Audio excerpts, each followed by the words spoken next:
This episode is brought to you by Indeed. When your computer breaks, you don't wait for it to magically start working again. You fix the problem. So why wait to hire the people your company desperately needs? Use Indeed's sponsored jobs to hire top talent fast. And even better, you only pay for results. There's no need to wait. Speed up your hiring with a $75 sponsored job credit at Indeed.com/podcast. Terms and conditions apply. Hi there, it's Justin. Just before we jump into today's episode, I wanted to check something really important. Are you subscribed to my Think Faith newsletter? If not, you're missing out on articles, news, events, and updates. Subscribe today and I'll send you the first chapter of my Surprising Rebirth book. And one more thing, with the return of season 2 of the podcast, I would really value your monthly support to help me make this podcast looking at how the tide of faith is coming back in on the West. Become a silver supporter and you'll get early access to episodes plus exclusive bonus video content. Gold supporters also get signed copies of both my books and an invitation to The Inner Circle, a monthly catch-up with me on Zoom. For the newsletter or to support, go to the links with today's episode. I told him, I looked him in the eyes, I said, Jordan, you're going to bring back Christianity. And he answered, well, I hope that I can help people understand the psychological significance of the Bible story. It's very strange in some sense that there's so many of you here to listen to a sequence of lectures on the psychological significance of the biblical stories. And in my mind at that moment, I thought, all right, we've got 2 courses. Let's see which one plays out. Sometimes the objective world and the narrative world touch. And the ultimate example of that, in principle, is supposed to be Christ. What is stopping you from embracing the faith of your wife? Everybody's got their own destiny. Is it symbolism all the way down?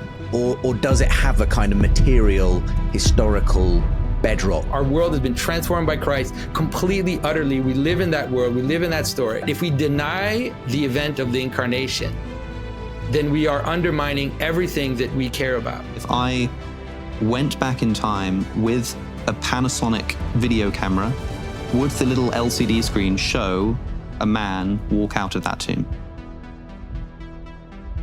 I would suspect yes. You need a miracle at the outset. If I'm going to pick a miracle, I'll pick the resurrection, because that miracle explains everything.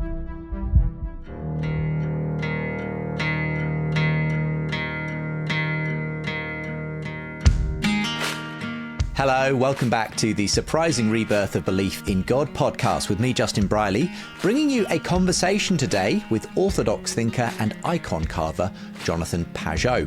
Thanks to everyone, by the way, for getting in touch to share their appreciation for the beginning of the new season of the podcast that we've just launched. We're changing up the show format a little bit in this new season, bringing you a mix of episodes like today's long-form interview, but also live show recordings and the much-loved documentary-style episodes, of course, that are at the core of this show. And remember, there's much more to explore when you subscribe to my newsletter and when you become a monthly silver supporter, including early access to episodes, videos, and bonus content. Gold supporters also get signed copies of my books and the chance for a monthly catch-up with me. As we head into this new season, your support is really appreciated. Well, on today's episode, I speak to Jonathan about his friend Jordan Peterson, who's been increasingly challenged to clarify his views on God, Jesus, and the resurrection in the past year or so by atheists like Richard Dawkins and Alex O'Connor. We also talk about atheism, symbolism, the resurrection, and the Bible. This was first recorded for the Re-Enchanting podcast last year, so it's me and my co-host Belle Tindall asking the questions of Jonathan. But it was such a good conversation, got such a lot of positivity, and of course it's so pertinent to the Surprising Rebirth phenomenon, I thought it well worth airing here. So let's dive into Season 2, Episode 9.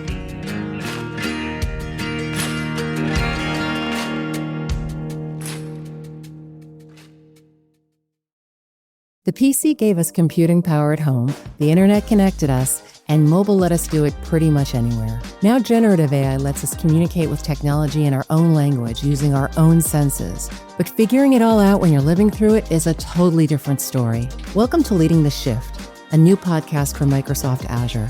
I'm your host, Susan Ettlinger. In each episode, leaders will share what they're learning to help you navigate all this change with confidence. Please join us. Listen and subscribe wherever you get your podcasts.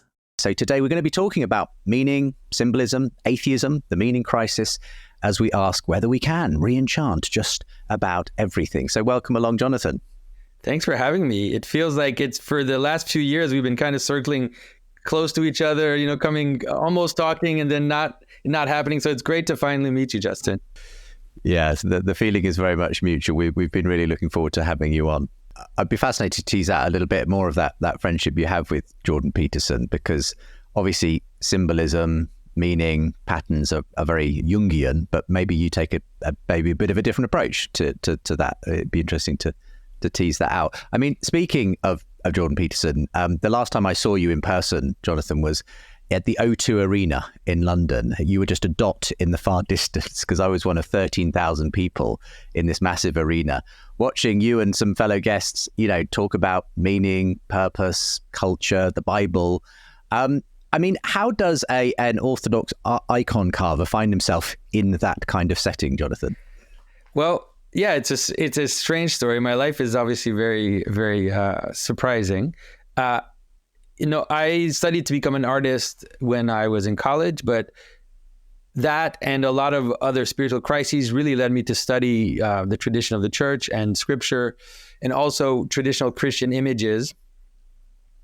And with my brother, who was interested in similar things, although from a little bit of a different tack, we really looked into the question of symbolic meaning in scripture and how that applied to the rest of the world. And so we developed this discussion over 20 years, my brother and I discussing. He also wrote a book called The Language of Creation. He's been on Jordan Peterson's podcast as well. And then really I met Jordan Peterson in 2015. I'd been talking about these things, writing about them within the Christian world. But finally I met him, I heard him on the radio, and I thought that he offered a bridge that I was missing. He offered the little last part of the bridge that was missing in the way that I talked about things, which is how to really connect to secular culture in a more direct manner. And so I was amazed. When I heard him the first time, I knew that he offered that, and one of the very first, I think the second time that I met him at his house, when he was driving me back to the bus station, because I was taking the bus home, I looked him in the eyes, I said, Jordan, you're going to bring back Christianity. And he kind of looked at me and he answered, well, I hope that I can help people understand the psychological significance of the Bible stories. And in my mind at that moment, I thought, all right, we've got two courses. Let's see which one plays out, and that was in 2016. So that's a long time ago. Yeah. And so sometime before, obviously, it was not long after, I suppose, that he rose to massive public consciousness in very many ways. And likewise, I think your ideas have kind of gone along with that, and lots of people now referencing the work that you're doing. But maybe just give us a brief primer for those who are not in the world of Jonathan Pageau. You call your channel The Symbolic World. In a nutshell, what does that mean, and what's different about the symbolic world compared to what most people might think is the real world, of physics, biology, material stuff, and so on? Well, the idea of the symbolic world is really, there are two ways that it's meant. One is I'm going to help people understand the world of symbolism, that is the way in which meaning comes together and manifests in patterns. But it also means symbolic world in the sense that we do live in a symbolic world. And I'm trying to help people see how meaning is actually inevitable, that you cannot escape it, actually. And using phenomenology and St. Maximus the Confessor and many of the saints that would talk about reality as coming together through the logos, and trying to show people that it's not just like some arbitrary thing you have to believe in, but the way that especially the Christian mystics describe reality is an accurate description of how the world comes together.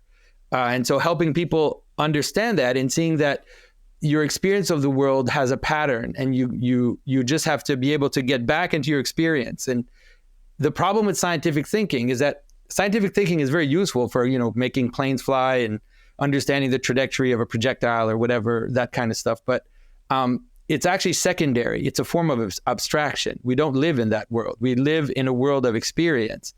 And scientific descriptions are are abstractions from that experience, and they're abstractions that can be accurate to their application. But nobody drinks H2O. That's ridiculous. Like you drink water, and your experience of water is cold and wet, and refreshing. These are the experiences that we live in. And if we can get back into those experiences, then everything in religion is available to us again. Even the descriptions that are the most strange to most people, which is the firmament in the sky and the idea of these lights up in the heavens representing principalities or angels, all of this stuff that Christians for about 200 years have tried to shove into the corner and to avoid, that's actually great, amazing things. And those are the kinds of things that we're helping people understand again. It's like, how can we re-engage with these types of images? Can you, you mention patterns a lot, and we used it in your bio. Can you just break that open for me a tiny bit? What do you mean by patterns of symbolism, and what's an example perhaps of like maybe one of the most pervasive symbolic patterns you see? So the idea of pattern is very important at the basis of perception, which is that, and this is one of the approaches that Jordan Peterson has helped me use as well, which is the cognitive science tack that I didn't have so much in the past. But the problem with perception when you engage with the world is that the world is full of stuff. The world is actually full of millions and millions and an indefinite amount of detail at every level. And so if I tried to describe something and I tried to describe every aspect of it, I could write a book that's, the thickness of the earth, right? There is no limit to the amount of description that we can do. But the human person has the capacity to perceive unity through that. And so you perceive the unity of something, whether it's a cup, a chair, a person, and that unity then constitutes a multiplicity that is organized. So the person has a pattern, right? There are things that make me recognize that I'm looking at a person and not at an elephant or not at a car, right? And that's the pattern of the person.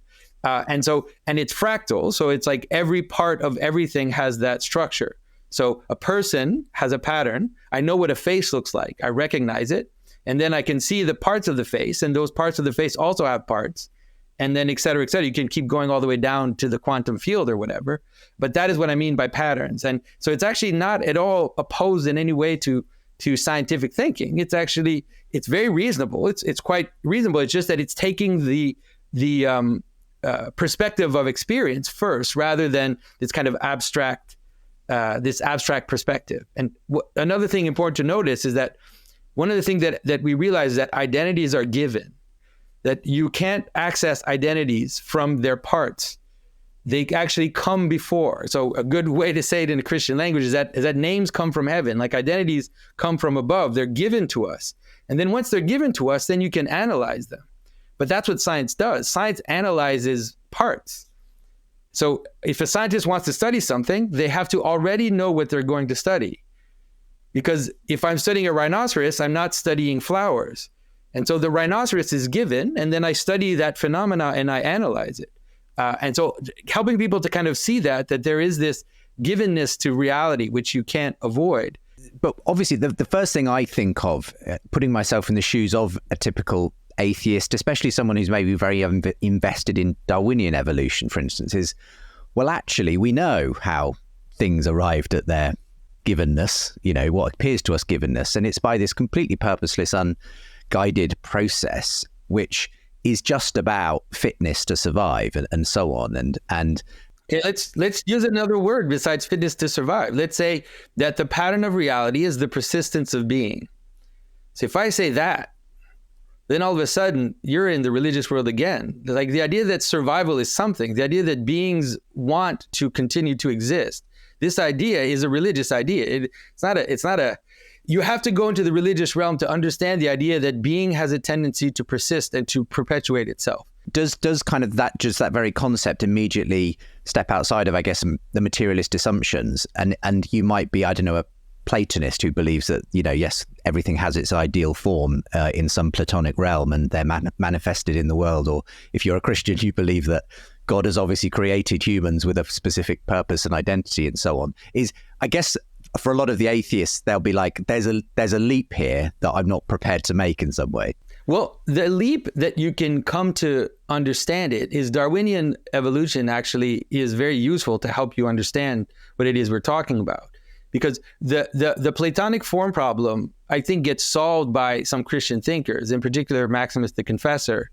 And St. Maximus collapses the idea of form, purpose, name, all of these, let's say, spiritual realities. So the idea that something has a form, that it has a purpose, that it has a name, that has an identity is actually all collapsed together in logos. The idea that everything has a logos. And that's a really powerful way to understand it, which is that, especially in Darwinian terms, which is that there is selection is purposeful, actually. So generation of mutation and of possibility is random, but selection is not random. Selection is purposeful to the perpetuation of being. And so if we have something that is selected for the perpetuation of being, that purpose will appear in its identity. That is the reason why something exists, is its purpose, and that's its identity. There's no separation between identity and purpose. Those two things actually go together. And this is one thing that I think even like the modern cognitive scientists are realizing, right? It's like, I don't see, let's say, flat identities. I see reasons for things to exist. And as I engage with the world, I engage with their reason to exist. And that is what create my hierarchy of perception and the hierarchy of importance that I attribute to the things that are around me. And that's it's not a subjective in the like arbitrary sense. It's objective to the perpetuation of being, right? It's objective to me existing in the world and continue to exist, and everything else, the things that I care about, continue to exist as well. Does that make sense, or is it too abstract? I maybe have to land it a little more concretely. No, because I think what you're, I mean, yes, it's weighty and it's up there, but I think what you're actually describing is actually like you said it yourself earlier, this is the reality of how we experience things. So, and what's really interesting as well, so like thinking about like memory studies as well, this is also the reality of how we remember things. Thinking about, we remember things, to use your language, like in these patterns, and then we attach meaning to them from there. So what's really interesting is that you're explaining our instinct to us, but you're using like really sacred and spiritual and mystic language, which is beautiful. Well, what I hope is that it's hard, because I always try to find the bridge between saying things in a way that a secular person would understand, but not betraying the fact that I believe that the things that I take come from Christianity.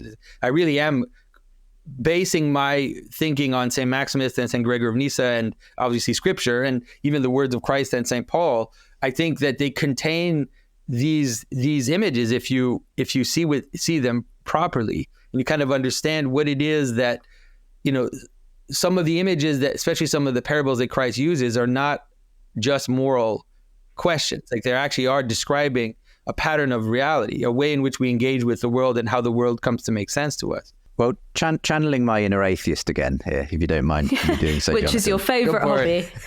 Your favourite. Well, it was only that again, mentioning him again, Jordan Peterson did have a discussion, I think, last year with Richard Dawkins, the arch atheist of them all. And it was interesting, but then I did listen just recently to a conversation Dawkins had with someone else, in which he kind of reflected on that conversation with Peterson, which again involved some talk about psychology and symbolism and meaning and so on. And he basically said, look, I respect Peterson's stance on free speech and that kind of thing, but when it comes to his talk about religion, I think it's BS, or, well, he used the expletive version of that. And I know you've had some conversations with, some fairly hardline atheists, and maybe came away a little bit frustrated. And I suppose my question in the end is, are we often just talking past each other? Because you seem to be talking about one thing, and often the Richard Dawkins is just not interested or not talking about the same thing, it would seem. That's exactly what it is. It's that the atheist wants you to remain in the sphere that they want you to remain in. And they're basically saying, give me a proof of God that is equivalent to the proof of this chemical formula. And that's a ridiculous idea. It's like, it's actually just simple, ridiculous, in the sense that you cannot prove the existence of a being from its constituents. Like, you just can't. It's not possible. And therefore, the problem scales all the way up. It's like I could, the idea, for example, that the United Kingdom exists in a scientific way, the way that Richard Dawkins wants me to prove that God exists is the same problem. You can't prove that these giant beings exist, that these beings that are spanned over, thousands of years, multiple things. Like, you have no way to prove that they exist except for that kind of perception of multiplicity moving into unity. And so, for the same reason that you couldn't prove from a very basic thing all of these higher beings, you can't do it with God. And so the atheist is smug because they think they got you, but they're missing actually how reality lays itself out in our experience of reality. And so, Richard Dawkins, we'll see what happens, because I think that Jordan is really pressing him on the argument, that in fact, the constituents of a being need to reflect their environment. That's the argument that Jordan is pressing on him, which is that the being, a being has to be a microcosm necessarily. And that argument of understanding that the being has to always be a microcosm of the situation in which they're in is going to kind of help people understand how this identity functions and how things kind of move together. But I don't know, like, one of the times I heard Richard Dawkins kind of come close to me to, like, in a moment where he could have understood what religion was, is actually when he was talking with Sam Harris, and Sam Harris, the question of race and IQ came up, which is like a complete minefield, right? And then Sam Harris was talking about it a little bit, and then Richard Dawkins said, "I'm not interested in that. I have no interest in talking about that subject whatsoever. I don't think it's important to talk about." It's like, okay, well, now, my friend, you're on my world. You're in my world, which is a hierarchy of importance. You're talking about a hierarchy of virtues and a hierarchy of values, and you are ascribing the place of an identity in a hierarchy of values. So let's explore that a little bit, because if you were really just a scientist, then you wouldn't care. You would study everything equally. Like, it wouldn't be a problem to you to talk about that question. But because you actually are living in a world of a hierarchy of truth and a hierarchy of values, and you're still surfing, the Christianity that you abandoned when you were a child, then you feel the sacred pressing down on you, and you feel the taboo pressing down on you, that you can't touch that thing because it's taboo. It's like, okay, now we're in religious territory.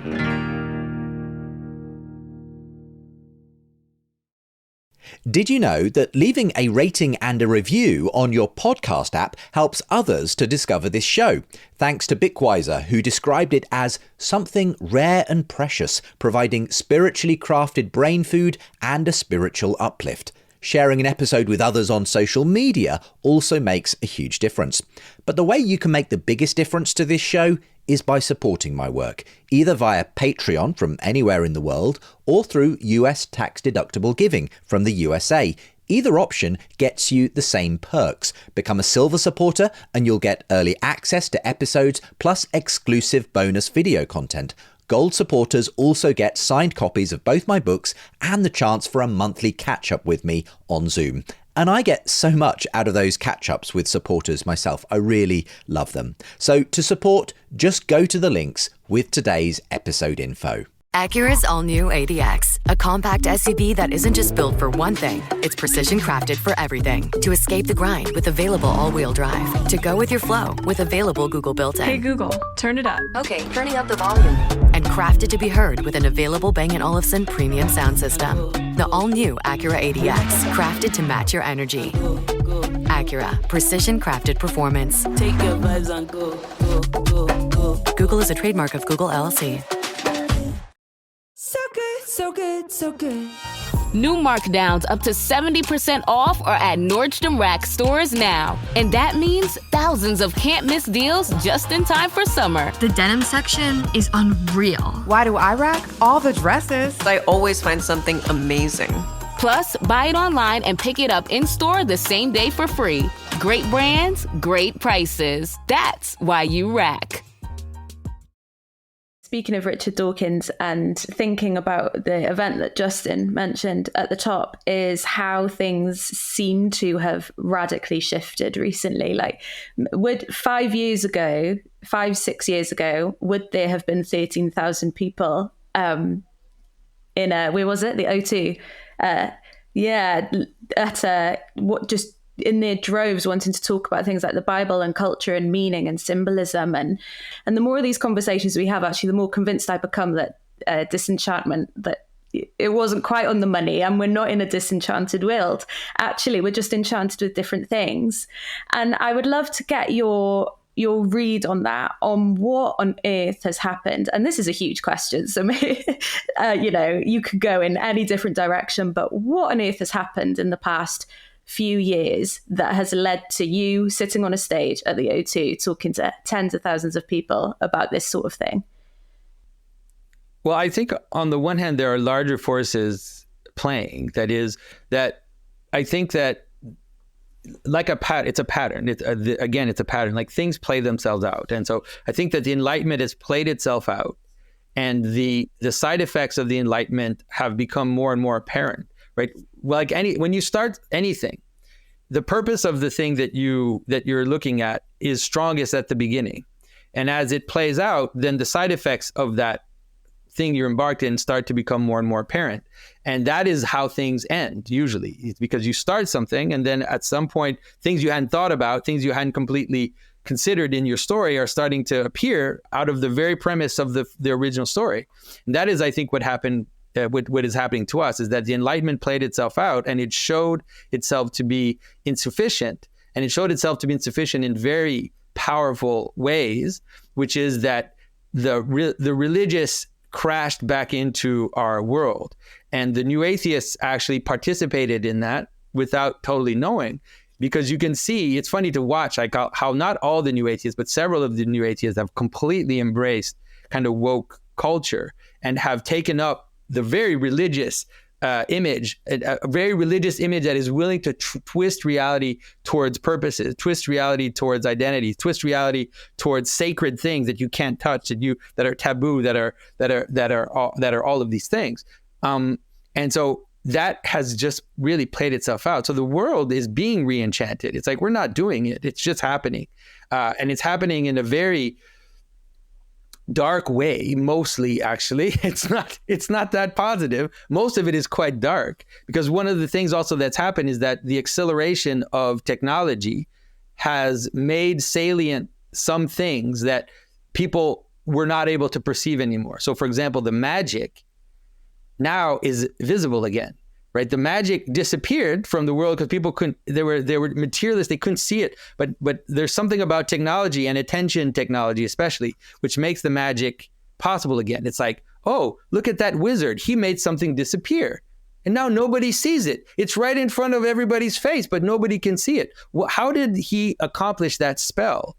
And you see these capacities to frame reality and to influence reality is becoming more and more salient. So I think that is just happening to us.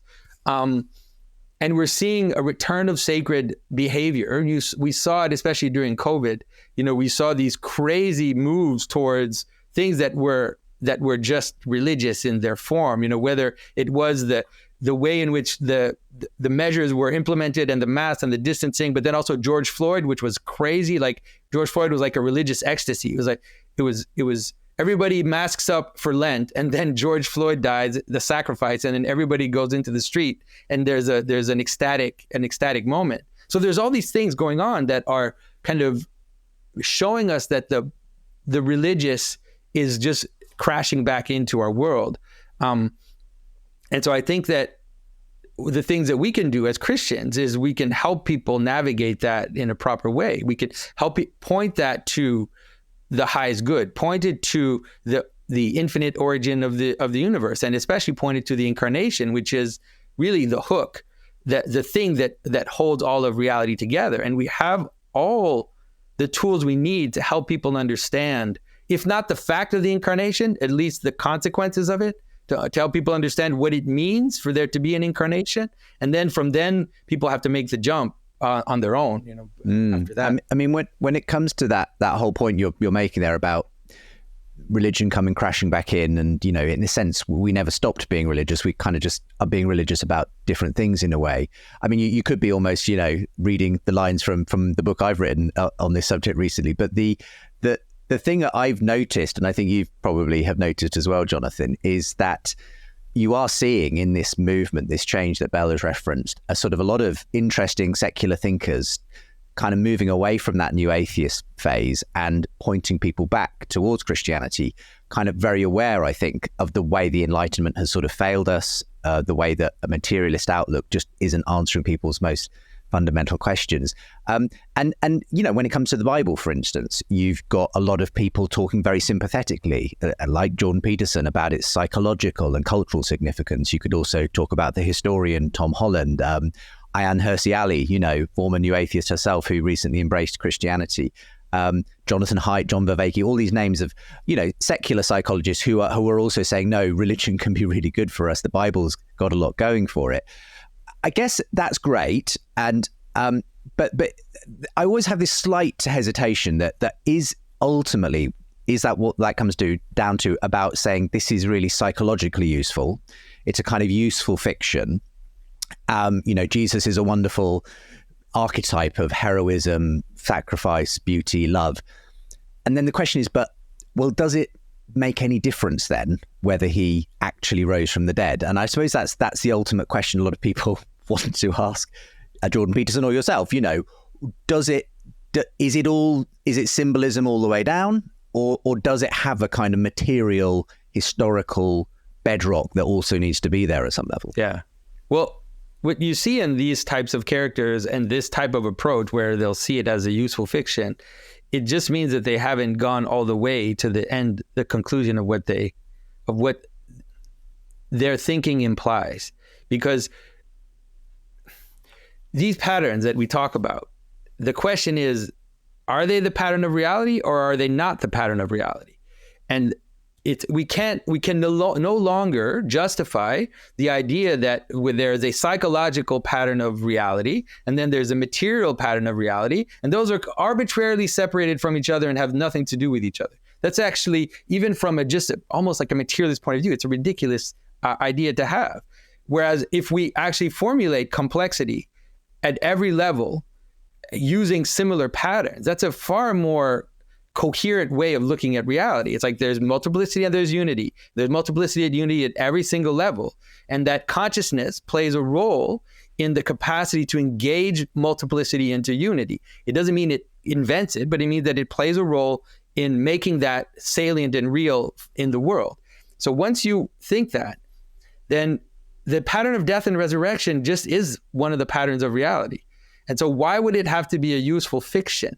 It's just annoying. It's like, because everything about your world is based on that pattern, whether it's even the pattern of attention, of forgetting, of remembering, of sleeping, of waking, of desires cycling back and forth. Like all of our experience is about the movement into unity and the movement into multiplicity, right? This kind of breakdown and this return. That's just how attention functions. And that's how the world functions.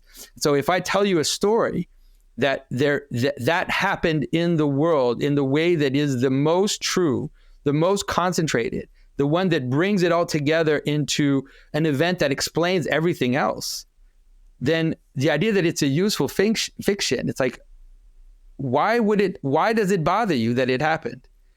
Because that's the pattern of reality. It is the pattern of reality. It's not, the pattern of reality is no longer this 19th century materialist, like arbitrary things bumping into each other. We just cannot abide by that anymore. So to me, that's what it shows. It shows that a lot of the people that are on that bridge, they're on the bridge. They haven't stepped completely into the consequences of their thinking.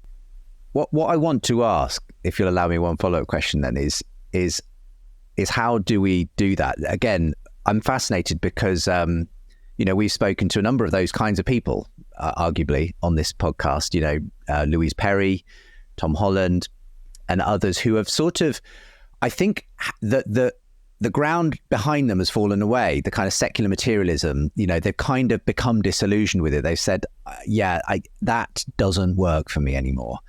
but there's still this step of faith, I suppose you would call it, ahead of them, where they haven't, for whatever reason, at this point, been able to step into the Christian story in a full-bodied way.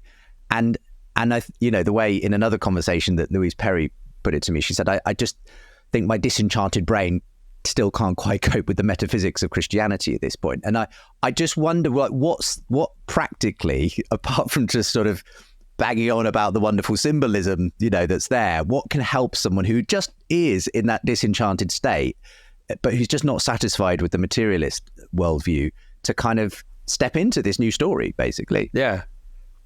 I mean, I think it's not the same for every person, but I would say that you can come at it from the truth of the experience, first of all. And if you can't get to the fact of it, one of the other problems that is, again, people live in a world where fact of something happening is always seen at the level of a kind of, how can I say this, like that everything is equal in the way that it happened, that that the resurrection of Christ is the same level of reality that me putting like 2 spoonfuls of sugar into my coffee. Like it's all equal, but that's not actually how it works. And when people try to account for the resurrection in materialist terms, they're just not going to be able to. It's just not there. It's not there in the text. The text makes a great effort to break that, and makes it very difficult for you to try to account for it in materialist terms in many ways, by the fact that Mary Magdalene doesn't recognize him, by the fact that the disciples don't recognize him, by the fact that there's all these things that nobody saw the actual resurrection. Like there's all these things in the text that are trying to tell you the resurrection happened. The tomb was empty. This is an event that is an event, but is also an event that you will not be able to reduce to chemical, material, like nitty-gritty historical facts. So if you were looking for that, then you're not going to find it. But the problem is that you live in that world all the time. You don't live in a world where you actually have the nitty-gritty historical proof for things.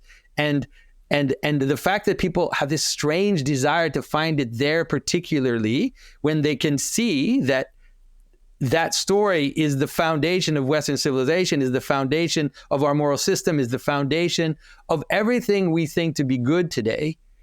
But I can't go there. But nonetheless, I spend all my days living in a world where I don't need those facts in order to function. I don't need to I can't prove that my wife loves me. I can't prove that, there are all these things that you cannot prove historically. Anyways, all I'm saying is, at some point, you have to face the fact that we live in the Christian world. Our world has been transformed by Christ completely, utterly. We live in that world. We live in that story. And we cannot, if we deny the event of the incarnation, then we are undermining everything that we care about. Like you're just undermining everything that is holding you together. And you cannot have Christianity without Christ. It's just not possible. They tried, the Enlightenment tried, and what you end up with is insane woke or communism or some perversion, like parasitical version of Christianity. But the fullness of Christ is bound in him, in the fact that he is the anchor of heaven and earth and holds everything together. I think what's really interesting to sort of pull out is so in a previous series, in a previous episode, we had the comedian Frank Skinner on, and he said this tiny little line where he just said, because he's a huge poetry fan, and so he took the line from John's prologue, but he said the poem became flesh and dwelt among us. And what he was trying to get at there was that Christianity is like this cosmic poetry. And so I've thought about that and kind of worked on that and dug away at that since. And this idea of we've got such a narrow understanding, but not always, because like you've pointed out, like sometimes we let it go, but in certain circumstances we have such a narrow understanding of what truth is and where it can be found. And yet the fact that 2,000 years later we're still coming to terms with this resurrection, is that not a place where truth of it can be found? Or the fact that we want it to be real, we crave it, that's C.S. Lewis, if I've got a desire that nothing in this world satisfies, it's probably because I was designed for another world. Is that not a valid source of where the truth of it can be found? So I think that's really interesting about what you said of why, when it comes to Christianity and the things of the resurrection, do we want a different type of truth when actually in other places, the deepest places, like your marriage to your wife and your relationship, we trust truth that looks different.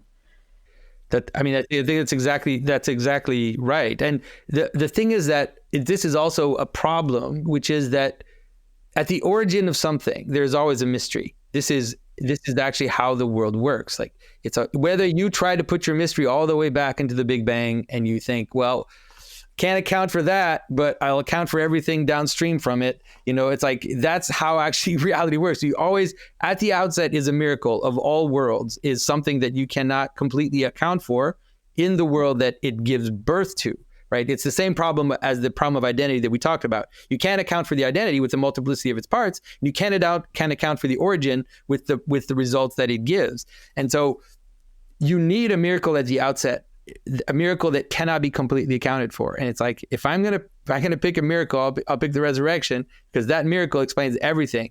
Explains way more than the Big Bang, by the way. The Big Bang doesn't explain much about why we live the way we live and why we care about the things we care about and why we have this hierarchy of values and why we sacrifice things and why, like, the Big Bang explains nothing of those things. But the resurrection explains all of it. The resurrection explains everything that makes society function, all the mysteries about how unity and multiplicity function together, revealing the idea that the world is held by self-emptying, that mystery itself, the idea that you do have to sacrifice something, but you sacrifice yourself, like all these things, that's actually how the world works. It's not it is how the world works. I don't know what to say. Given your approach and the fact that you are actually, I think, attracting enormous numbers of people from outside the Christian faith to what you're saying, Jonathan, how does this kind of marry up or not with kind of what you might call more traditional Christian apologetics? Because a lot of what you're saying, kind of actually Christian apologetics is trying to do that kind of modernist, enlightenment, rationalist kind of way of convincing people about the resurrection through some historical facts or for the evidence of God by looking at the fine-tuning of the universe and so on. I mean, are you saying, no, you're barking completely up the wrong tree there? We just shouldn't be bothering with that kind of thing? Well, I believe I'm a hierarchy person. I believe in hierarchy all through the world. So I think that those arguments are useful for some things. They're useful for particular purposes, but they always have to be secondary, I think, to the core, and to the idea that Genesis 1 presents an image of reality that you cannot. I don't see a better image of how reality works than what's presented in Genesis 1.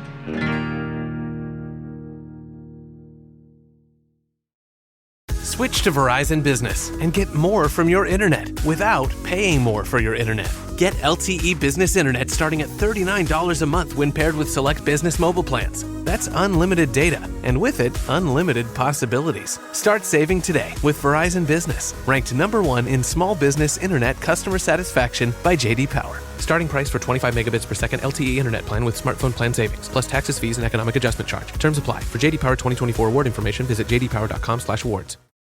I was going to say, you're prefiguring something that I wrote down on my paper here. I heard you say in another interview, the description of the world in Genesis is an actual description of how the world exists. It's the best description you'll ever find, but it's not a scientific description. So just tease that out for us. Well, it's a description in meaning. It's a description in man. It's a description of how all of creation is a hierarchy of beings that is joined together into this central focus. And it shows how reality is born in consciousness, how reality is born in name, in identity, in meaning. And so it doesn't make sense to people because they are ignoring the role of the human in meaning making. So they abstract themselves from themselves, and they act as if they don't exist. And then they just look at reality and analyze phenomena. That is what the scientific method is. But what happens at the end of that, and you see it happening, like in the 20th century, you kind of see it happening where it's like, okay, we've done all this. Now we need to turn the camera back and we need to understand this little last problem we've got, this little consciousness problem. Let's try to understand that, and then we'll be done with it. We'll have understood everything. But once you try to include the viewer, include the measurer in the system, then everything becomes completely loopy. Like things they just don't follow the same rules anymore. And they follow the rules of what is described in Genesis 1, which is hierarchy of value. God creates the world to be good. And it's like, that's how you experience the world, folks. You cannot, everything you do is based on the perception of goodness. Identities are goodness. Those things are the same. A name and its goodness is identical, because every time I see something that has an identity, I'm evaluating and measuring it based on the identity that I perceive. Because I don't want to drink out of a glass that has a hole in it, because I don't want to walk onto a road that has potholes, and I don't want to hurt myself, and I don't want to die. And therefore, I look at identities through how they are. I give them a name, they receive a name, and that name shows me immediately that they are good. And so all of Genesis 1 is a description of that process, and how it also, Genesis 1 and 2 together is even better, because it culminates ultimately in the image of the human that is the place where all of potential and all of multiplicity is gathered into a place, and heaven goes inside, and the man joins heaven and earth, joins all the patterns with their implementation, joins all the invisible aspects of reality, the names, the identities, the purposes, all this stuff into the particular. And so, but it's definitely not a scientific description, but that's because it's a better description than a scientific description. It accounts for everything that science accounts for downstream, is the best way to understand it. But not in the way, it accounts for the mechanism of science, by the way, because science functions that way too. Science identifies something it's going to study, posits a theory, then analyzes the phenomena, and then judges phenomena against the theory. And therefore, it's always looking at things and judging if they're good. And at some point, it has to decide whether it gets rid of the theory because the theory doesn't account for the phenomena, or it has to, or whether or not phenomena functions and comes together in that theory. But that's really what's described in Genesis 1, is looking at the world, naming it, seeing that it is good. Obviously, in God's case, he just sees that it's good. In our case, sometimes we see that our looking is not proper. We have to realign our looking in order to be able to account for the world and see that it is good. But in God's case, it's always good because he's the source of all reality. Yeah, that's you deal with, it's like you deal in the epic. I could listen to you talk all day. Can I ask you all day? Can I ask you about your own Christian tradition? Because you are Eastern Orthodox, is that correct? Yeah. And we've also had Martin Shaw and Paul Kingsnorth, which I think makes you our best represented stream of Christianity, which is fun. But for listeners who have, they're some of our most beloved episodes, I think, the Paul Kingsnorth and the Martin Shaw. And I think I would just be fascinated to know what it is you found in Eastern Orthodox church and tradition that has so captivated you that felt like it was lacking in other previous places. I think it's very much related to our discussion. That is, I grew up in a post-Catholic Baptist world. So my father was a Catholic who converted to evangelical Christianity out of a true discovery of Christ and a true commitment. Like I see real legitimacy in their conversion, but nonetheless, it did move, let's say, me into a world of this kind of materialist Christianity, right? And so there was, I grew up with the young earth creationists and all that stuff, and this kind of desire to really account for the Bible and Christianity through scientific terms. And at some point, I even realized that when I was a teenager that meaning was threatening for the churches that I was in, where if you could actually show that something had meaning, they would become afraid and feel like it means that it didn't happen. And so if I can show that actually the structure of Exodus is a repetition of the structure in Genesis, and that the structure of the Garden of Eden and that the structure of the mountain and Moses receiving the law is just the same, and it's all these patterns that are playing through, then people get afraid because does it mean that it's fiction because it has meaning? And it's like, that's the problem. And you can see the disjunct. And so what I discovered in Orthodoxy is really, first and foremost, a worldview, a a kind of holistic vision of reality, which actually was bound in the incarnation, not the incarnation as, let's say, the crux of reality, the idea that, in fact, symbolism doesn't mean that things don't happen. It's the very opposite. It's through symbolism that things happen. It's actually because they're patterned and purposeful that we can even perceive them as events or as things that are happening in the world. And so discovering that, and then also discovering the kind of grand poetry that you mentioned a little bit before, which is the images and the architecture and the music. What it does in some ways is something like a tuning for reality. It basically aligns things, your perception, your participation through ritual participation and through just engagement with a microcosm. You step into a church, it has all this structure, it has all these paintings, it has this kind of visual poetry that is reflected in the auditory poetry, the hymns and the music, all of that, and realizing that is actually a very, very powerful microcosm, and it's a very powerful way to engage the world. And so it seems like, to me, in some ways, although I wouldn't have phrased it at the time, that Orthodoxy was offering a solution out of the disenchantment problem, because it actually was in this rhyming world, this world full of meaning and a purpose. So that's, and also more theoretically too, like discovering certain church fathers like St. Gregory of Nyssa, St. Maximus the Confessor, Isaac the Syrian, all these early fathers that had this beautiful poetic vision of the world and had this idea of meaning coming together in Christ, is really what cinched it for me. Yeah, I mean, I've been fascinated how much I am bumping into either people who have converted to Eastern Orthodox or are very influenced by it in some way. I noticed recently the story of, I think, Jordan Hall, who's quite a high-profile tech pioneer, who I think was very influenced by your work. Now, I'm not sure actually whether he's converted specifically to Eastern Orthodoxy. Perhaps you can. I think so. I don't think so. I think that he told me something like currently he's Baptist. Okay. Well, hey, you got to have some Baptists. Label, yeah. But a current Baptist. But I think nonetheless, the way that you have opened up faith for people like Jordan Hall is obviously quite meaningful, and likewise, I think Paul Kingston or Martin Shaw, others have gone on similar-ish journeys. What is it, if you like, that's leading to those folk, intelligent, highly, sophisticated 21st century people being able to jump in, making that leap that, as we've said, some others kind of somehow find it a little bit difficult to step into? Well, I think one of the things too that is helpful to us is in some ways the desert of secularism.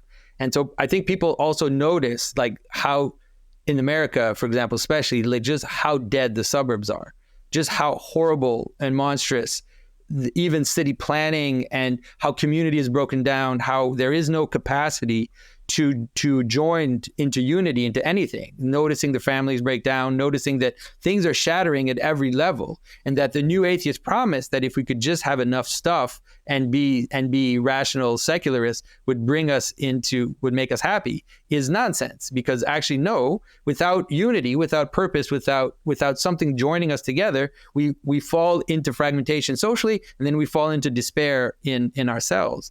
And so I think that we're helped by that, because people then look around and say, well, what is it? Like, why, where is this unity? Where is this thing that joins together? Where is this beauty? Where is it? And then they inevitably fall, I think, on the things that are beautiful. Whether it is that old church in your city that you realize, wait a minute, like that's actually beautiful. All these other buildings are monstrous glass, horrors. But why? What made this possible? Like, what made these things possible?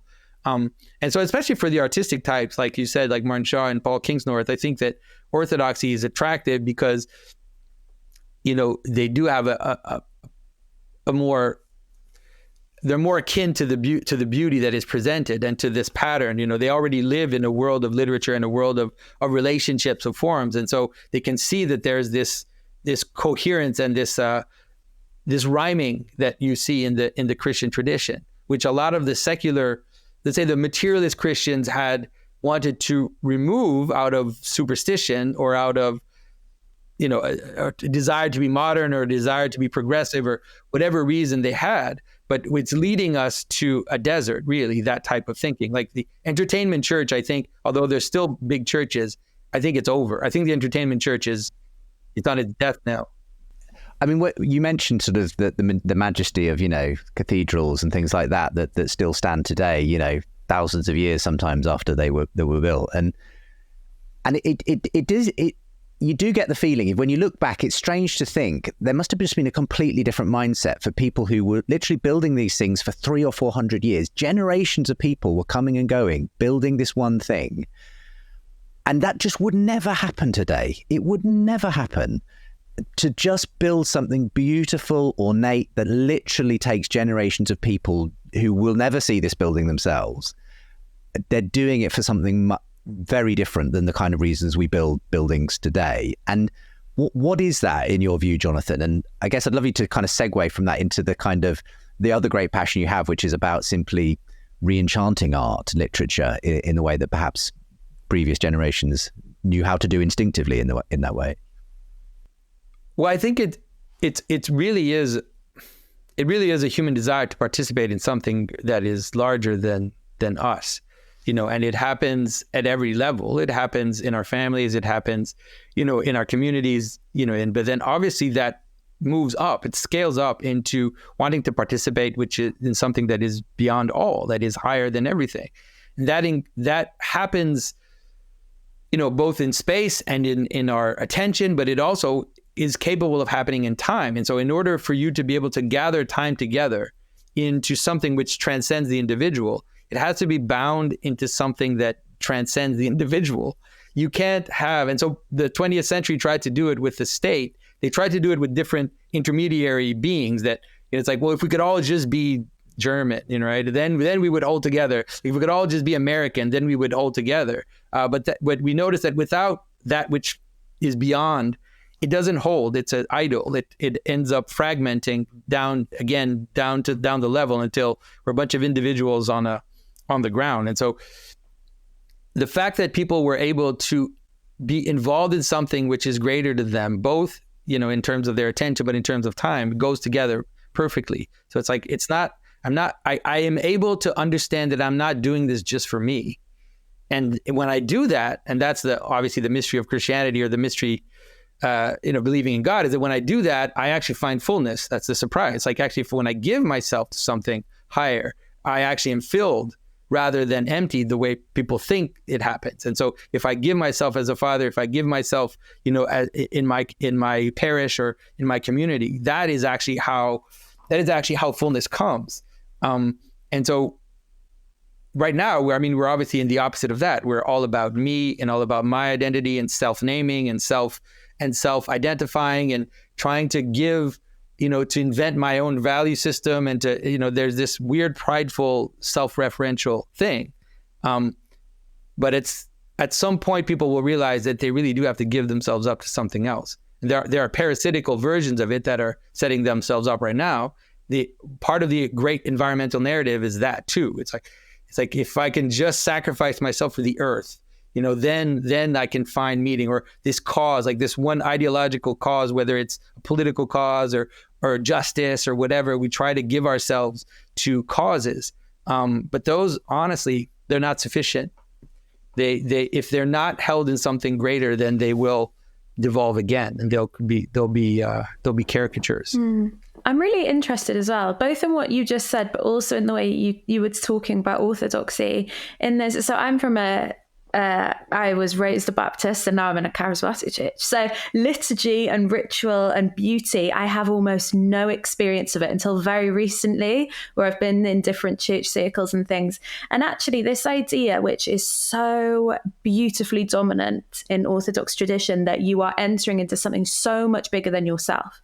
And you just touched on it then, the transcendent. Actually, one of the major things that I found in those contexts is rest, which feels so odd to say, but, like you say, in a culture which is, so individualistic, so consumeristic, so capitalist, so self-centered, there is such deep soul level rest to be found when you walk into situations, walk into literal buildings, get involved in liturgies and rituals that are just not about you. Have you found that as well? That's just something I've been pondering, but I'd be really interested to hear about that idea from someone who knows far more about it than me. Well, that's the surprise too. The surprise is that if you give yourself to God, then the responsibility is also not on you. It's not about you anymore. And that's the surprise about that is, and this is the surprise that modern people don't understand worship. They struggle to understand why worship is so important, but it has to do exactly with that. It's a completely reasonable proposition that, if I make it all about me, then the burden is on me, and then it's my mental health that starts to fracture. But if I actually put my attention above me and I look up and I give my attention up, then there is rest in that, because it's no longer about me anymore. And there's a kind of lightness that comes, right? Christ talking about how his yoke is light, and that is that's a reality. And people look for that. People look for that, and they do it in all kinds of weird ways. Like I said, they want to give themselves to an ideology or to specific movements or to all these things, because they also are yearning to free themselves from the weight of this existential kind of nightmare that you can get into if you start to just circle on your own. And so there's something about liturgy which brings you into that state, and also the building and the art that brings you into the state where it's made for that. It's made for you to become worshipful immediately, where it's like, you know what? I'm giving my attention up to something which is beyond me, and it does provide rest. Yeah, I like the way Martin Shaw put it to us. He said it's the Orthodox liturgy is like a runway for the Holy Spirit. He said that's the way he sees it. It kind of readies you basically to kind of enter into that space and so on. We've only got a few more minutes, Jonathan. So maybe turning from the big issues, we've talked at a high level on abstract subjects in many ways. What at a very practical level are you doing to try and re-enchant the world? I know that you run conferences, you've got one coming up soon, I think, but you also obviously have your own work of carving icons. Maybe tell us a little bit about that and why you do that and who benefits from that. But also I know you're working on things like a new beautiful bound published edition of the Snow White story. That's an interesting project. What are these sorts of ways in which you're trying to practically kind of re-enchant art, literature, and just people's imagination, I suppose, in the process? Yeah, I think that, my love of Christian art and my love of the scripture, it feeds everything else, right? It's like, I do believe that the pattern that you find in scripture and the patterns that you find in the Christian canon of art and in the Christian stories are the pattern of reality. And I have a desire to inscribe that at every level. And so, of course, I love the idea that I make icons and that participates in the life of the church, that it participates in the worship of God. That to me is an amazing thing. But more recently now, one of the things that I want to do is to actually help people see that those patterns, they go all the way down, and they can go all the way down into popular culture. We're actually crowdfunding a comic book right now, a graphic novel called God's Dog, which is an adventure comic with saints, but in like the biblical world of giants and Leviathan and all of these kind of cosmic things. But to me, that's the idea, is to say if this is the pattern of reality, I can help you see that it exists at every level. And the fairy tales are a great place for that, because they really are middle stories between a secular world and a Christian world. Sometimes we don't see it very well. And so I wanted to tell a version of these fairy tales that made their connection to the Gospels and to Christianity more salient, not in a moralistic way, but really, for example, a simple example is, of course, we see that Snow White eats the apple, she dies. We can kind of tell there's a connection to that story in Genesis, but what is it? It's ambiguous. It's a little seen through a veil. There's something cloudy about it.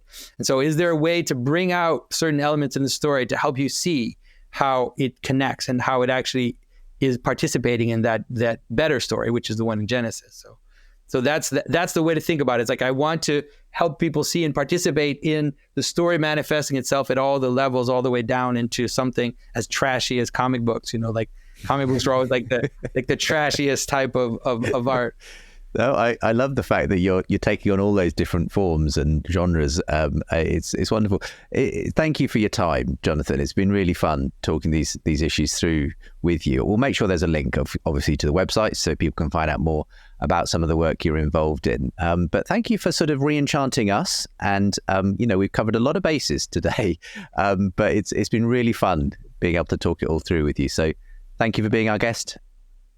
And thanks for doing this. This is a great project, and it is right in the right time, in the right moment, and talking to the right people. So thanks for doing this.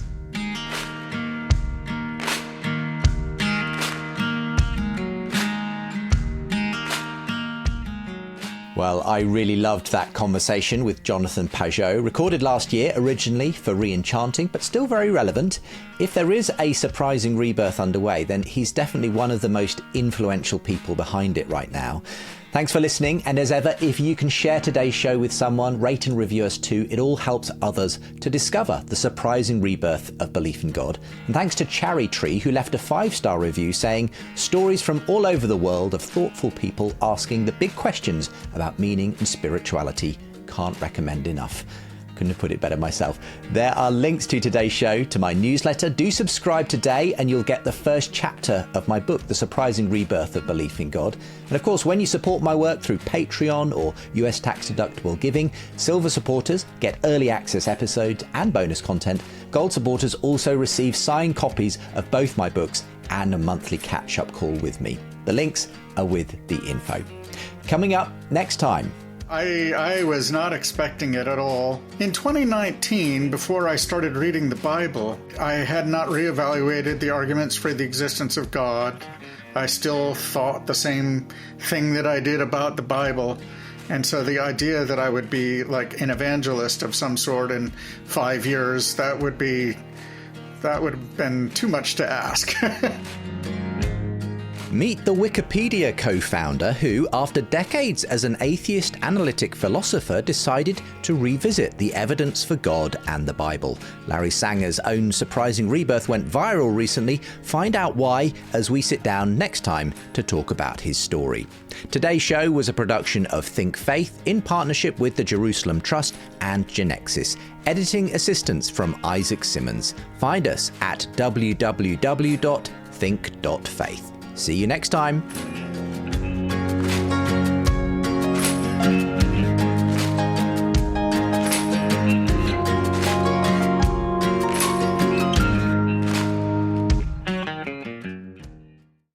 The Christian faith is not going away in postmodern Western culture, but actually has the potential to grow exponentially again in our time.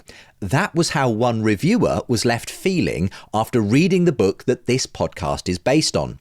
Why not grab yourself a copy of The Surprising Rebirth of Belief in God and find out why new atheism grew old and secular thinkers are considering Christianity again? You can even purchase a signed copy exclusively from my website. Just go to the book link with the podcast info.